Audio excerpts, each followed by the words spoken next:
Good Friday afternoon, Western Montana.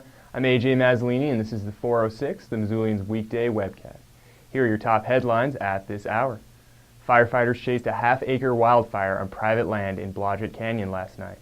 The fire was reported just west of the Whitaker Rifle Range near Lobo Trail Road and Blodgett View Drive.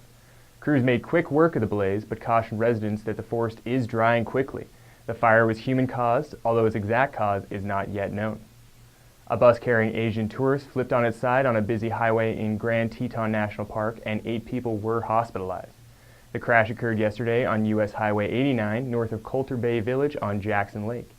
Park spokesman Jackie Skaggs says investigators believe the bus went off the pavement and flipped on its side when the driver overcorrected.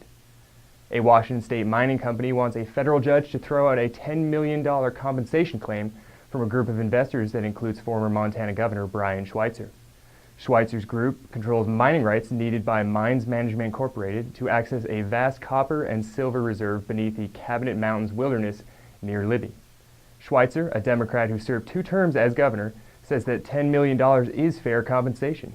He and his partners bought into the claims last year after forming a company called Optima Incorporated.